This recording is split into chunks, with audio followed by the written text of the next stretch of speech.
CMR shopping mall మన BHEL circle లో మార్చి 20న energetic star Ram Pothineni గారిచే గొప్ప ప్రారంభం. ఆంధ్రప్రదేశ్ సీఎం జగన్ కు పెను ప్రమాదం తప్పింది. ఎన్నికల నేపథ్యంలో సోమవారం అనంతపురం జిల్లా పర్యటనలో భాగంగా సీఎం హెలికాప్టర్లో అక్కడకు వెళ్లారు. కాగా అధికారుల నిర్లక్ష్యం వల్ల హెలిప్యాడ్ ల్యాండింగ్ సమయంలో దుమ్ముతో పాటు ఓ చీపురు గాల్లోకి లేచి పడింది. ఇది గమనించిన పైలట్ హెలికాప్టర్ ను కొద్దిగా పైకి లేపడంతో పెను ప్రమాదం తప్పినట్లు తెలుస్తుంది. ఒకవేళ ఆ చీపురు అలానే ఎగిరి హెలిప్యాడ్ రెక్కలకు తగిలి ఉంటే భారీ ప్రమాదం జరిగేదని అధికారులు అంటున్నారు. అయితే సీఎం పర్యటనలో నిర్లక్ష్యం స్పష్టంగా కనిపిస్తుండటంతో అధికారులు రంగంలోకి దిగారు. ఈ ఘటనపై విచారణకు ఆదేశించినట్లు తెలుస్తుంది. ప్రచారంలో భాగంగా త్వరలో రాష్ట్ర వ్యాప్తంగా జగన్ పర్యటించనున్నారు.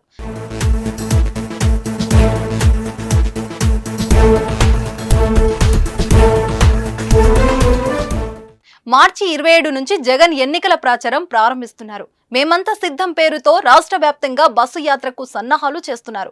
ఇడుపులపాయ నుంచి ప్రారంభమయ్యే బస్సు యాత్ర శ్రీకాకుళం జిల్లా ఇచ్చాపురంలో ముగుస్తుంది.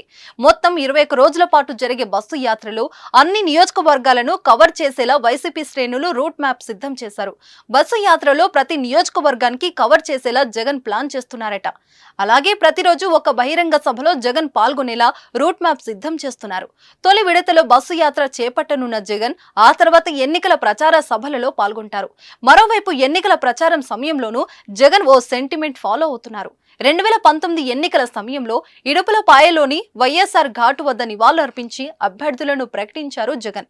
నాటి ఎన్నికల్లో 151 అసెంబ్లీ 22 ఎంపీ సీట్లలో వైసీపీ విజయ ఢంక మోగించింది. ఇక ఈసారి కూడా అప్పటిలాగే ఇడుపులపాయలోనే అభ్యర్థుల జాబితా విడుదల చేశారు. ఇక బస్సు యాత్ర విషయానికి వస్తే వైఎస్ జగన్ పాదయాత్ర ప్రారంభమైన దగ్గర నుంచే ఇప్పటి బస్సు యాత్ర కూడా ప్రారంభం కానుంది. ఇడుపులపాయ నుంచే జగన్ బస్సు యాత్ర ప్రారంభం కానున్నట్లు సమాచారం. అలాగే పాదయాత్ర ముగించిన శ్రీకాకుళం జిల్లా ఇచ్చాపురం వద్దనే బస్సు యాత్ర సైతం పూర్తయ్యేలా వైసీపీ రూట్ మ్యాప్ సిద్ధం చేస్తుంది. మేమంతా సిద్ధం అంటూ జరిగే ఈ బస్సు యాత్ర ద్వారా 5 ఏళ్ల పాలనలో అందించిన సంక్షేమ పథకాల లబ్ధిని జగన్ ప్రజలకు వివరించనున్నారు. అలాగే ఎన్డీఏ కూటమిని టార్గెట్ గా చేసుకుని ప్రచారం నిర్వహించనున్నారు.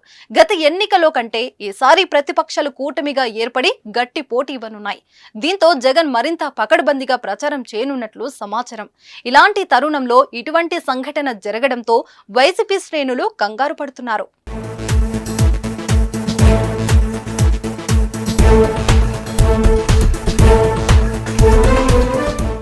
సుమన్ టీవీలో మీ పర్సనల్ అండ్ బిజినెస్ ప్రమోషన్స్ కోసం కింది నెంబర్కి కాంటాక్ట్ చేయండి.